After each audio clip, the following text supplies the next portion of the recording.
नमस्कार दोस्तों, global affairs आप सभी का स्वागत है और मैं हूं Suleman. INS Vikrant is quite close to Karachi port. जी हाँ, INS विक्रांत कराची के काफ़ी नज़दीक है।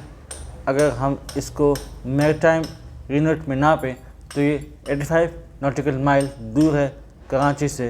अगर इसको हम कन्वर्ट करें अगर इन किलोमीटर्स तो ये अराउंड 100 से 150 किलोमीटर दूर है, यानी कि बहुत नज़दीक आ गया है INS विक्रांत।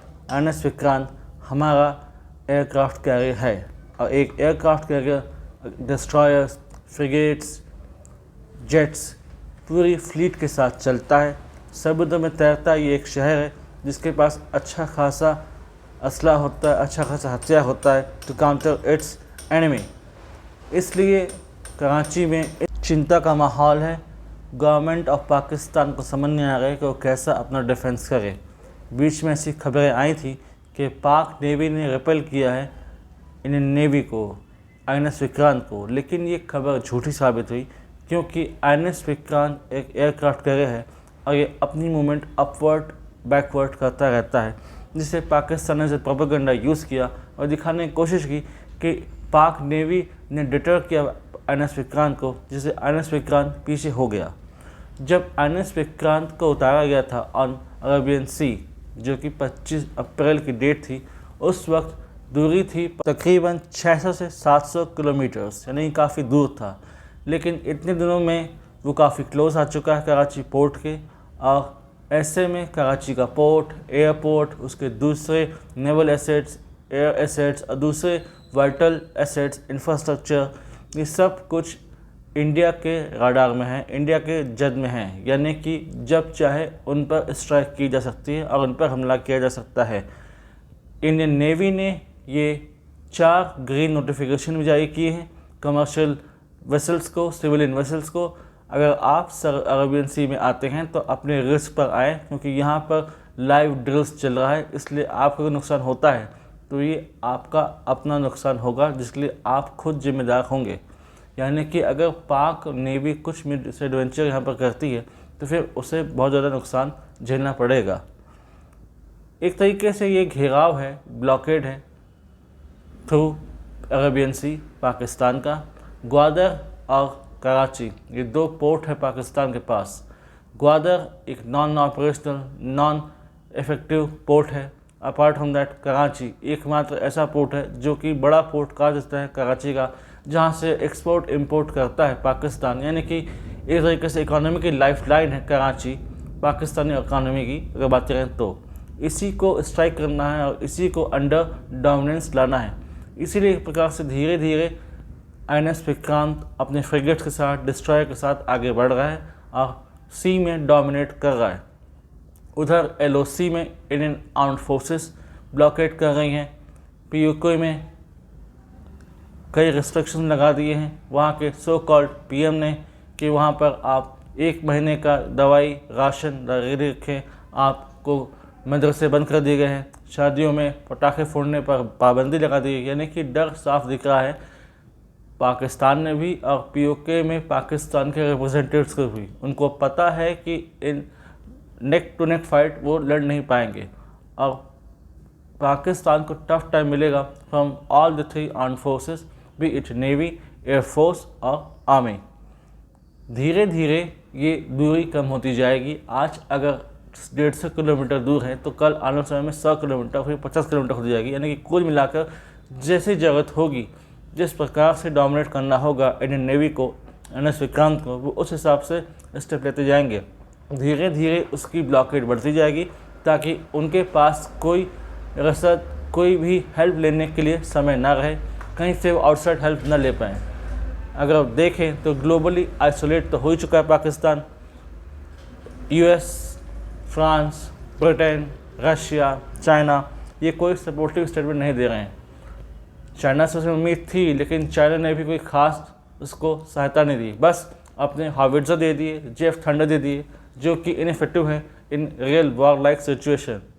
रशिया के पास जा रहे हैं अपनी हेल्प के लिए, रोज़ वाइट हाउस का चक्कर काट रहे हैं US में पाक एम्बेसडर टू US, यानी कि वहाँ पर पूरा हालत ख़राब है इन पाकिस्तान। यानी कि उनको डिप्लोमेटिकली, इकोनॉमिकली, मिलिट्रली अच्छा खासा ब्लॉक करके रखा है, लॉक करके रखा हुआ है, ताकि वो अपने ही ट्रैप में फंस के रह जाए। अब धीरे धीरे जब INS विक्रांत आगे बढ़ेगा, अपने फ्रिगेट्स के साथ आगे बढ़ेगा, तो ये डोमिनेट करेगा। यहाँ पर ब्रह्मोस है, बराक 8 मिसाइल डिफेंस सिस्टम है। इसके अलावा INS अरिहंत, INS अरिहंत भी आगे बढ़ रहे हैं। INS चेन्नई, INS सूरत, INS केसरी ये तभी से एक्टिव हो गए थे जब INS विक्रांत को समुद्र में उतारा गया था। तब से ये ड्रिल्स कर रहे हैं, प्रैक्टिस कर रहे हैं, वार लाइफ सिचुएशन के लिए खुद को एक्लेमेटाइज कर रहे हैं। यानी कि लड़ाई से पहले खुद को वार के लिए तैयार करना, एक्लेमेटाइज करना, खुद को वार लाइफ सिचुएशन के लिए ढाल लेना। इसमें समय अभी लगा रही है, लेकिन बहुत जल्दी इंडियन नेवी खुद को एक्लेमेटाइज कर लेगी प्रॉपर, और फिर स्ट्राइक होगा। एक प्रकार से कन्फ्यूजन क्रिएट करना है among Pakistani policy makers, among Pakistani strategist कि भारत करने क्या वाला है, कहाँ से अटैक करेगा, नेवल अटैक होगा, एयर अटैक होगा या आर्म्ड अटैक होगा। क्योंकि पिछले 2 अटैक अगर हम देखें तो सर्जिकल स्ट्राइक आर्म्ड फोर्सेस ने कंडक्ट किया था, एयर स्ट्राइक इंडियन एयरफोर्स ने किया था। इसलिए पाकिस्तान इस बार सोच रहा है कि शायद इंडियन नेवी इस बार डोमिनेट करेगी और अटैक करेगी। लेकिन क्या पता कि शायद इंडियन नेवी नहीं, कोई और wing of armed forces attack करे, या फिर ऐसी जगह से अटैक किया जाए जहां से पाकिस्तान ने शायद सोचा भी ना हो। अगर बात करें इसके वेस्टर्न बॉर्डर की, तो यहाँ पर TTP एक्टिव है। Apart from that Baloch liberation army Balochistan में 2 शहर कब्जा चुकी है और ये पाक फौज के कंट्रोल से बाहर जा चुके हैं। यानी कि इनसाइड पाकिस्तान उससे बहुत दिक्कत आ रही है, क्योंकि उसने अपने मैक्सिमम फोर्सेस अपने वेस्टर्न फ्रंट से हटा के ईस्टर्न फ्रंट पर लगा दी हैं। और यहाँ पर BLA को एक रूम मिल गया, एक समय मिल गया कि वो यहाँ पर अटैक कर सके और अपना एरिया रिक्लेम कर सके, और BLA वही कर रहा है। KP के रीजन में TTP एक्टिव हो गई है, वहाँ पर वो अटैक कर रही है। यानी कि कुल मिलाकर पाकिस्तान घिरा हुआ है इस वक्त। हाँ, उसके पास चाइनीज असिस्टेंस है in the form of arms ammunitions, but वो इतनी इफेक्टिव है नहीं। INS विक्रांत की बात करें तो इसके पास स्टेट ऑफ आर्ट वेपनरी है, state of art attack system है, ऐसे फीचर्स हैं जो कि पाक नेवी को आसानी से आउट मैन्यूवर कर सकते हैं। स्टेट ऑफ आर्ट रडार हैं जो कि ज़रूरत पड़ने पर अपने टारगेट्स को आसानी से लॉक कर सकते हैं और उन्हें रियल टाइम में हिट कर सकते हैं। इनके पास प्रिसिशन गाइडेड मिसाइल है, यानी कि excellent weaponry system, missiles, destroyers, frigates के साथ INS विक्रांत समय के साथ आगे बढ़ रहा है और इसलिए इस पर नज़र है। INS विक्रांत एक साइलेंट डिस्ट्रॉयर की तरह आगे बढ़ रहा है, ताकि पाक नेवी को बिल्कुल भी भनक न लगे, पाक पॉलिसी मेकर्स को, पाक आर्मी को बिल्कुल भनक न लगे और ज़रूरत पड़ने पर INS विक्रांत अटैक करे। कुल मिलाकर योजना ये है to take Pakistan by surprise.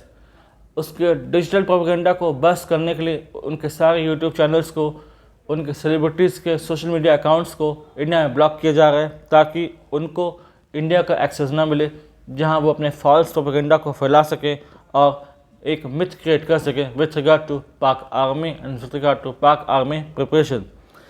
यानी कि इट्स हाई टाइम जहां पर पाकिस्तान अंडर प्रेशर है और इंडिया डोमिनेट कर रहा है एज़ यूजुअल।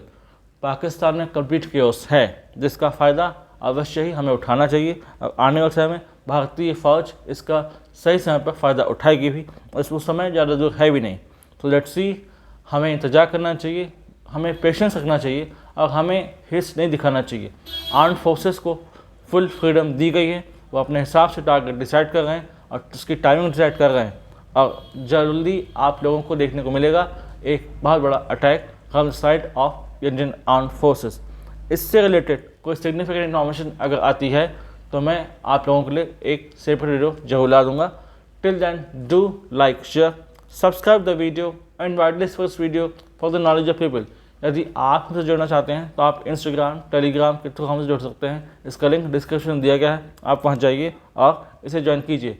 आपको क्या सोचना है इस वीडियो को लेकर, आपको क्या सोचना है इंडियन आर्म्ड फोर्सेस की प्रोपोर्शन को लेकर, इंडियन गवर्नमेंट की थिंकिंग को लेकर, इसमें ज़रूर बताइए आपको क्या सोचना है, ये आप जरूर बताइए। Do express your opinion and thoughts in comment section. Comment section is always yours. Thanks for watching. Jai Hind, Jai Bharat.